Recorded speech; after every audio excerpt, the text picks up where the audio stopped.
السلام علیکم ناظرین، سلامتی ہو آپ پر جہاں بھی آپ ہوں۔ کیلنڈر پر آج تاریخ ہے 3 شعبان المعظم، انگریزی تاریخ 24 فروری ہے۔ اپنے میزبان راہی حجازی سے عالمی خبریں سنیے۔ فرانس کی اسرائیل کو انسانی حقوق کے قوانین کے احترام کی یاد دہانی۔ فلسطین کے شہر نابلس میں اسرائیل کی وحشیانہ کارروائی کے دوران 11 فلسطینیوں کی شہادت کے واقعے کے بعد فرانس نے فلسطینی شہریوں پر اسرائیل کی تمام پرتشدد کارروائیوں کی مذمت کی ہے اور اسرائیل کو بین الاقوامی اور شخصی قوانین کے احترام اور طاقت کے مناسب استعمال کی یاد دہانی کروائی ہے۔ فرانس نے مقبوضہ فلسطینی علاقوں میں شہریوں کے تحفظ کی ضرورت پر بھی زور دیا۔ فرانس نے فریقین پر زور دیا کہ وہ کسی بھی ایسی کارروائی سے گریز کریں جو تشدد کو ہوا دے، اور اس سلسلے میں 20 فروری کے سلامتی کونسل کے صدارتی اعلامیے کے مندرجات پر عمل درآمد پر زور دیا۔ بتاتے چلیں کہ مقبوضہ مغربی کنارے کے شمالی شہر نابلس میں بدھ کے روز اسرائیلی فوج کی جانب سے کی گئی وحشیانہ کارروائی میں ایک کم سن لڑکے سمیت 11 فلسطینی شہید اور 80 سے زائد زخمی ہو گئے تھے۔ دوسری جانب امریکہ نے بھی مغربی کنارے میں بڑھتی ہوئی اس کشیدگی پر شدید تشویش کا اظہار کیا ہے۔ اس کے علاوہ یورپی یونین نے بھی اس واقعے پر شدید تشویش کا اظہار کیا۔ عرب دنیا کا رد عمل۔ سرکاری فلسطینی نیوز ایجنسی وفا کے مطابق فلسطینی ایوان صدر نے اسرائیلی جارحیت کی مذمت کی اور تشدد کی کارروائیوں میں خطرناک اضافے کا ذمہ دار اسرائیلی حکومت کو ٹھہرایا۔ فلسطین لبریشن آرگنائزیشن کی ایگزیکٹو کمیٹی کے سیکریٹری حسین الشیخ نے نابلس میں اسرائیلی کارروائی کو قتل عام قرار دیتے ہوئے عالمی برادری سے فوری مداخلت کا مطالبہ کیا۔ عرب لیگ کی جانب سے جاری کردہ ایک بیان میں قابض فوج اور انتہائی دائیں بازو کی اسرائیلی حکومت کو اس خوفناک قتل عام اور گھناؤنے جرم کا ذمہ دار ٹھہرایا گیا۔ سعودی وزارت خارجہ نے بھی اس پرتشدد کارروائی اور اسرائیلی قابض فورسز کی جانب سے بین الاقوامی قوانین کی سنگین خلاف ورزیوں کی سخت مذمت کی۔ اردن کی وزارت خارجہ کے ایک بیان میں مقبوضہ فلسطینی شہروں میں اسرائیلی دراندازی اور حملوں کے تسلسل کی مذمت کی گئی۔ ادھر ایک دوسری خبر میں فلسطین کے معروف رہنما اور فلسطین کے سابق وزیر اعظم احمد قری بدھ کی شام 85 سال کی عمر میں انتقال کر گئے۔ احمد قری اکتوبر 2003 سے مارچ 2006 تک فلسطینی وزیر اعظم رہے اور متعدد اعلیٰ عہدوں پر بھی فائز رہے۔ ایک تیسری خبر میں اسرائیل کے وزیر خارجہ نے عمان کی فضائی حدود اسرائیلی ایئر لائنز کے لیے کھولنے پر سلطان حیثم ابن طارق السعید کا شکریہ ادا کیا ہے۔ اسرائیلی وزیر خارجہ ایلی کوہن نے کہا کہ یہ اسرائیلی معیشت اور اسرائیلی مسافروں کے لیے ایک تاریخی اور اہم فیصلہ ہے۔ اس سے اسرائیل اور ایشیائی ممالک کے درمیان آمد و رفت کا سفر کم ہو جائے گا۔ طالبان کا اگلے ہفتے سے پاسپورٹ کے اجرا کا اعلان۔ طالبان کے پاسپورٹ آفس نے جمعرات کو اعلان کیا کہ اگلے ہفتے افغانستان کے تمام 34 صوبوں میں تقریباً 5 ماہ کے بعد پاسپورٹ کی تقسیم کا عمل شروع ہو جائے گا۔ طالبان حکومت کے پاسپورٹ کے جنرل ڈائریکٹر مولوی عبدالکریم حسیب نے ایک نیوز کانفرنس میں بتایا کہ یہ عمل اگلے بدھ سے تمام 34 صوبوں میں شروع ہوگا۔ انہوں نے مزید کہا کہ بڑی آبادی والے صوبے روزانہ 100 پاسپورٹ تقسیم کریں گے، جبکہ درمیانی درجے کی آبادی والے صوبے 80 اور چھوٹے صوبے روزانہ 60 پاسپورٹ تقسیم کریں گے۔ واضح رہے کہ تقریباً 5 ماہ قبل طالبان نے تقسیم کے نظام میں تکنیکی خرابیوں کی وجہ سے پاسپورٹ کی تقسیم روک دی تھی۔ ادھر ایک دوسری خبر میں طالبان نے جمعرات کے روز پاکستان کے ساتھ اہم سرحدی گزرگاہ کو دوبارہ کھول دیا ہے اور سرحد کے دونوں اطراف پھنسے ہزاروں ٹرکوں کو چند روز کے بعد خوراک اور دیگر اشیاء آر پار لے جانے کی اجازت مل گئی ہے۔ یہ اہم پیش رفت پاکستان کے وزیر دفاع خواجہ محمد آصف کے زیر قیادت اعلیٰ سطح کے وفد کے کابل کے غیر اعلانیہ دورے کے ایک روز بعد ہوئی ہے۔ وفد نے طالبان کی جانب سے سرحد کی گزشتہ اتوار سے بندش سمیت متعدد امور پر تبادلہ خیال کیا تھا۔ وفد نے طالبان کے سینئر عہدیداروں سے ملاقات کی تھی، جن میں طالبان کے نائب وزیر اعظم برائے اقتصادی امور ملا عبدالغنی برادر بھی شامل ہیں۔ ایک تیسری خبر میں امریکی محکمہ دفاع نے جمعرات کے روز اعلان کیا کہ گوانتانامو بے کے حراستی مرکز میں 20 سال تک قید رہنے کے بعد 2 پاکستانی بھائیوں محمد احمد غلام ربانی اور عبدالرحیم غلام ربانی کو پاکستان منتقل کیا جا رہا ہے۔ امریکی حکام نے دونوں بھائیوں کو 9/11 حملوں کے مبینہ ماسٹر مائنڈ خالد شیخ محمد کے لیے کام کرنے اور پاکستان میں القاعدہ کے مشتبہ دہشت گردوں کو محفوظ ٹھکانے فراہم کرنے کے الزام میں حراست میں لیا تھا۔ تاہم بعد میں سامنے آنے والی جائزہ رپورٹوں سے معلوم ہوا کہ یہ دونوں بھائی القاعدہ کے آپریشنل منصوبوں کے بارے میں لا علم تھے۔ ایران ہیلی کاپٹر حادثہ، وزیر کھیل کے دماغ سے خون بہہ نکلا، 1 مشیر ہلاک۔ ایران کے وزیر کھیل حمید سجادی کا ہیلی کاپٹر جمعرات کے روز ملک کے جنوب وسطی علاقے میں گر کر تباہ ہو گیا، جس کے نتیجے میں 1 شخص ہلاک ہو گیا اور خود وزیر کھیل سجادی کے دماغ سے خون بہہ نکلا۔ سرکاری میڈیا کے مطابق حادثے میں وزیر کھیل کے مشیر اسماعیل احمدی جان کی بازی ہار گئے اور حمید سجادی کو دماغ سے خون بہنے کے بعد علاج کے لیے اسپتال منتقل کر دیا گیا۔ وزیر کھیل حمید سجادی سمیت 12 افراد کو لے جانے والا ہیلی کاپٹر جمعرات کے روز ملک کے جنوب وسطی علاقے میں گر کر تباہ ہوا۔ ہیلی کاپٹر میں 16 ارکان سوار تھے۔ ادھر ایک دوسری خبر میں متحدہ عرب امارات میں رمضان المبارک کے دوران اوقات کار میں کمی متوقع ہے۔ بعض اسکولوں میں رمضان کے دوران 2 ہفتے تک تعطیلات ہوں گی۔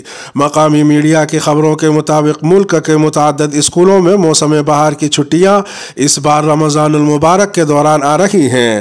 واضح رہے کہ عرب ممالک میں رمضان المبارک اس بار 23 مارچ کو چاند نظر آنے کے بعد سے شروع ہو کر 21 اپریل کو ختم ہونے کا امکان ہے۔ متحدہ عرب امارات کے لیبر قانون میں کہا گیا ہے کہ نجی شعبے کے ملازمین کے لیے رمضان کے دوران روزانہ اوقات کار میں 2 گھنٹے کمی کی جائے گی۔ متحدہ عرب امارات میں اس سال 14 گھنٹے تک کا روزہ ہوگا۔ صوبائی وزیر عبدالرحمان کھیتران 10 روزہ جسمانی ریمانڈ پر پولیس کے حوالے۔ ایک خاتون اور 2 نوعمر بچوں کی ہلاکت کے واقعے کے بعد حراست میں لیے گئے بلوچستان کے صوبائی وزیر عبدالرحمان کھیتران کو 10 روزہ جسمانی ریمانڈ پر کوئٹہ پولیس کے حوالے کر دیا گیا ہے۔ یاد رہے کہ عبدالرحمان کھیتران کو بدھ کے روز پولیس نے حراست میں لیا تھا اور جمعرات کی دوپہر انہیں جوڈیشل مجسٹریٹ کی عدالت میں پیش کر کے پولیس نے ان کے 10 روزہ جسمانی ریمانڈ کی استدعا کی تھی۔ دوسری جانب بلوچستان کے ضلع بارکھان میں ایک خاتون اور 2 بچوں کی ہلاکت کے واقعے کے بعد کوئٹہ کے ریڈ زون میں مری قبائل سے تعلق رکھنے والے افراد کا احتجاج جاری ہے، تاہم واقعے میں ایک پیش رفت نے معاملے کو نیا رخ دے دیا ہے۔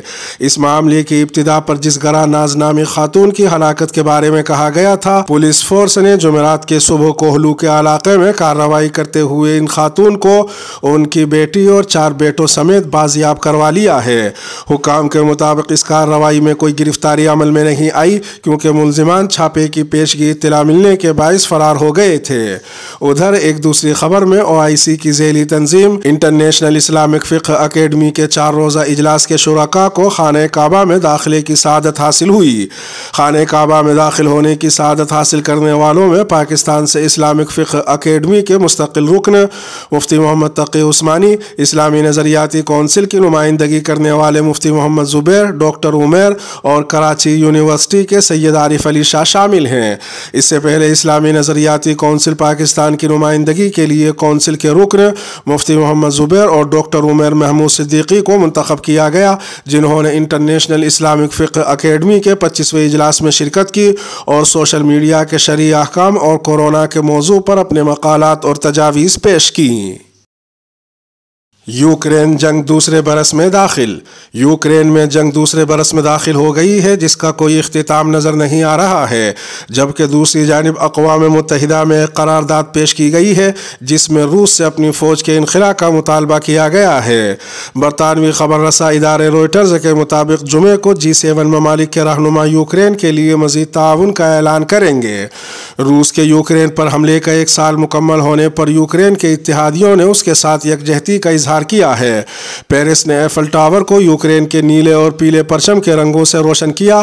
لندن میں یوکرین کا پرچم اوڑھے افراد نے دعا کی۔ برسلز میں یورپی یونین کی عمارتوں کو بھی یوکرین کے پرچم کے رنگوں سے روشن کیا گیا۔ اقوام متحدہ کی جنرل اسمبلی نے جمعرات کو جنگ کے 1 برس مکمل ہونے کے موقع پر ایک قرارداد بھاری اکثریت سے منظور کی اور ماسکو سے انخلاء اور لڑائی بند کرنے کا مطالبہ کیا۔ قرارداد کے حق میں 141 ووٹ پڑے، جبکہ 32 ممالک غیر حاضر رہے۔ 6 ممالک نے روس کا ساتھ دیتے ہوئے قرارداد کے خلاف ووٹ دیا۔ روس کا قریبی اتحادی چین قرارداد کے دوران غیر حاضر رہا۔ اقوام متحدہ میں روس کے نائب سفیر دیمیتری نے اقوام متحدہ میں اس کارروائی کو بیکار قرار دیا۔ قرارداد کے حوالے سے یوکرین کے صدر ولادیمیر زیلنسکی نے ایک ٹویٹ میں کہا کہ یہ قرارداد یوکرین کے لیے مسلسل عالمی حمایت کا ایک مضبوط اشارہ ہے۔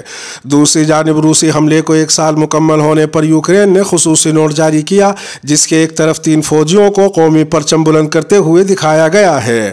نوٹ کی دوسری طرف رسی سے بندھے ہوئے 2 ہاتھیوں کی تصویر ہے، جو مبینہ طور پر جنگی جرائم کی نشاندہی کرتی ہے۔